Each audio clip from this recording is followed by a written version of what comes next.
All right, it's Friday. It's time for a Friday edition of the Frankie from Flatbush show. Frankie from Flatbush reporting from Frankie from Flatbush headquarters. And we got some news, although it's not a lot. It's kind of another slow news day, but we do have some news, and so it's time now to review the news of the day, of the week, of what's going on in Jetland, what is happening, what is not happening, what is going on around here in the New York Jets. But before we do that, I'm going to ask you to please subscribe to the channel.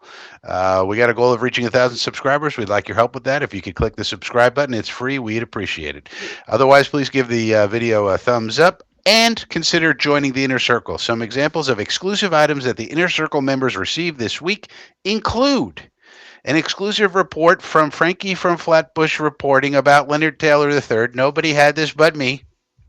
Believe it or not, I got a source, and the source told me, and it's a very reliable source. This is 100% true. Leonard Taylor III is down on the west coast of Florida training and has been for the whole off season.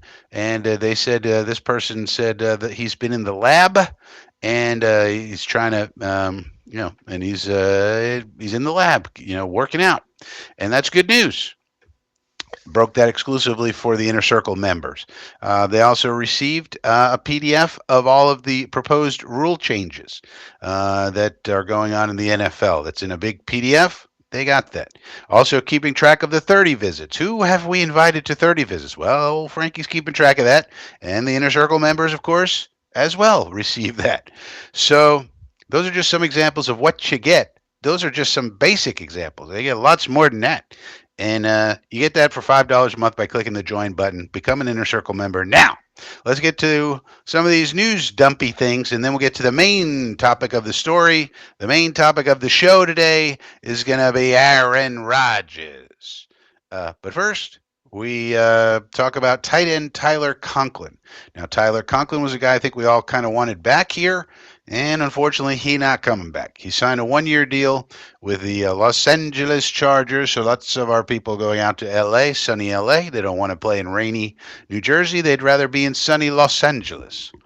Uh, anyway, Conklin, Conklin going out there, one-year deal. We don't know what the compensation is yet. Now, the agent broke the news. The agent is Mike McCartney of Vayner Sports. Vayner Sports is the brainchild of Gary and AJ Vaynerchuk, who happen to be gigantic Jet fans. So, pretty apparent that the Jets didn't want to play in the Conklin waters. Whatever those waters will be, we'll find out. Now, if it's above 3.5 million APY and you only got a one-year deal, so if it's more than 3.5 million, then we should get a comp pick for Conklin, provided we don't start signing a bunch of guys that are in the comp pick formula also to offset it. So that's something to watch out for. We want him to get as much money as possible. We want to hear that he got a $10 million, $15 million deal. That would be fantastic for us. Now, similarly, we did learn about the Brandon Eccles contract, and that is not going to factor into the comp pick formula. We're not going to get any comp picks for him because they kept it under the threshold. He got a 2-year deal, $6 million from the Steelers. That also tells you that the league views Eccles as a backup and special teamer and not as a starter, because that is backup money and minor backup money at that. So I think as Jet fans, we probably overvalued Brandon Eccles. Unfortunately, he did have some interceptions, and so that's what people remember in their minds.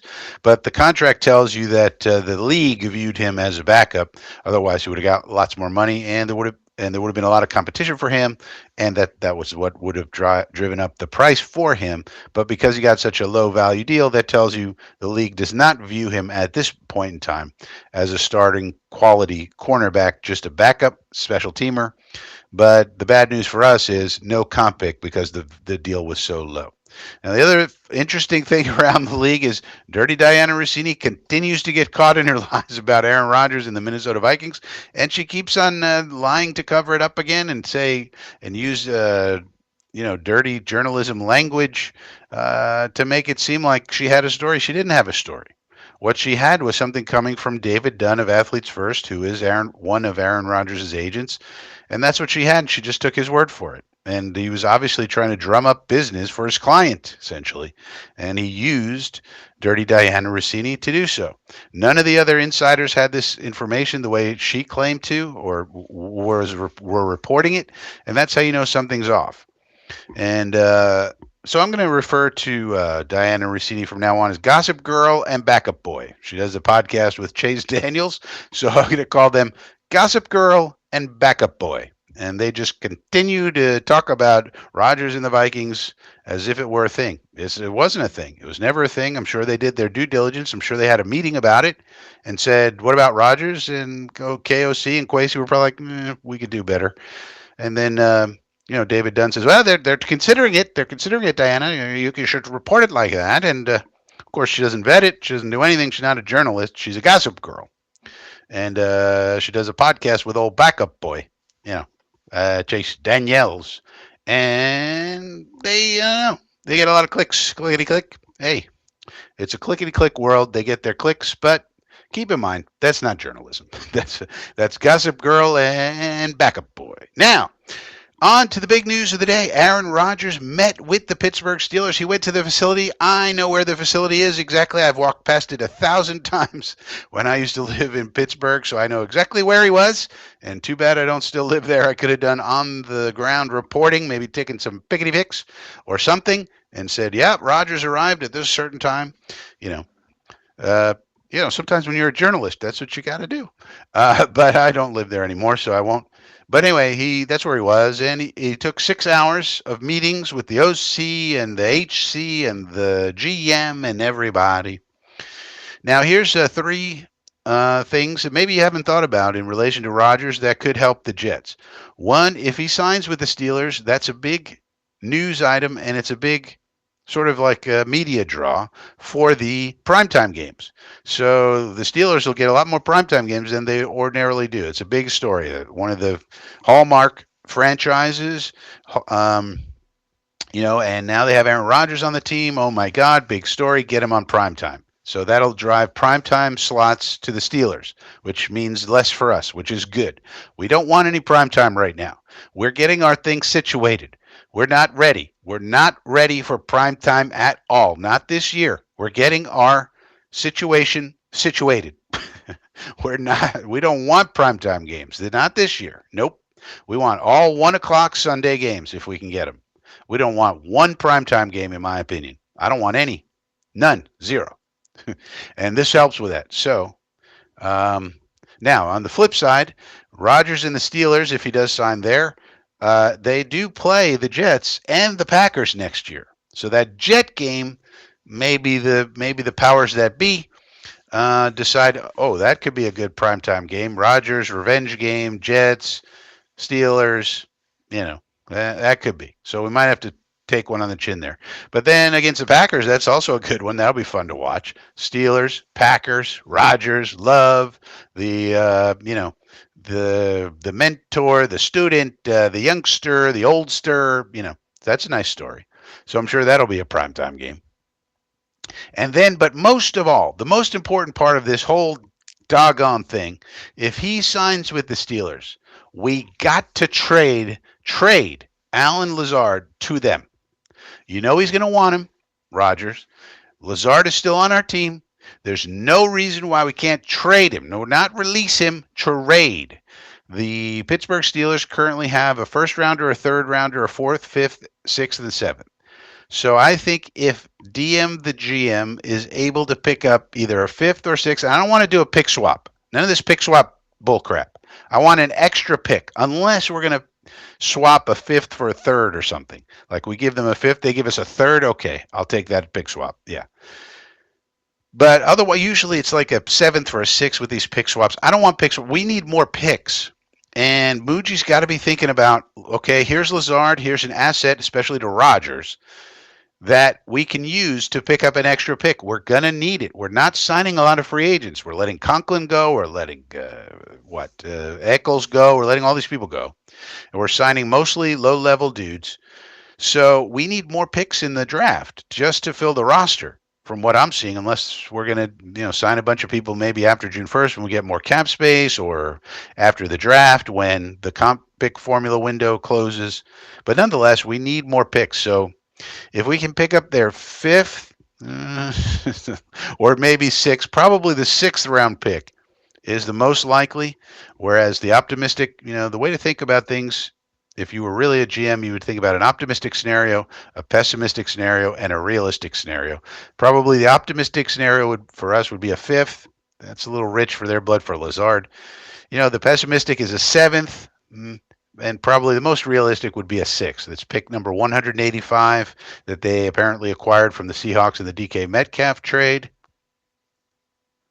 Hopefully that's correct. Reading it off of Grok. So if that's not correct, let me know in the comment section down below. But that's what this is telling me. So if we could get a sixth, I'd be happy. If we get a seventh, I mean, it's better than nothing. But it's like, oh, no, seventh, great. But if we get a fifth, boy, that'd be great. And if they want to do a pick swap where we swap a fifth for a third, then I'm for that, because that nets as a premium pick, and that would be helpful. But I don't want to do like a seventh for a sixth or something like that. I want to pick up an extra pick for this.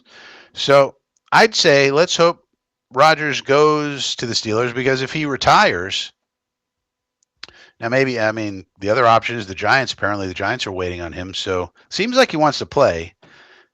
And if he were to retire, though, then, the odds of us being able to trade Lazard are pretty small. We'd probably just have to release him for the cap space.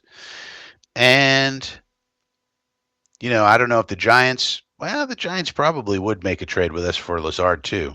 So let's hope Rodgers just lands somewhere and that we can trade Lazard then for a pick, because it's going to be very important for us to do this.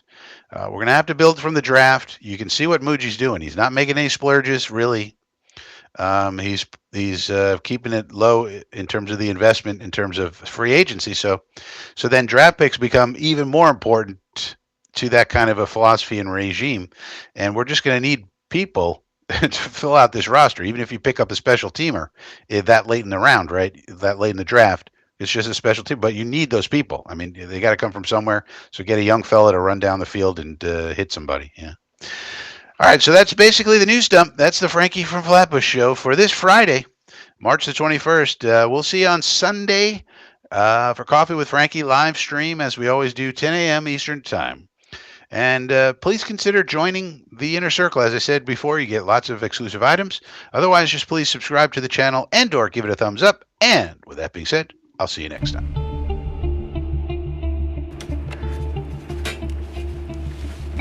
Non-pertinent. How do you log that non-pertinent? No drug talk?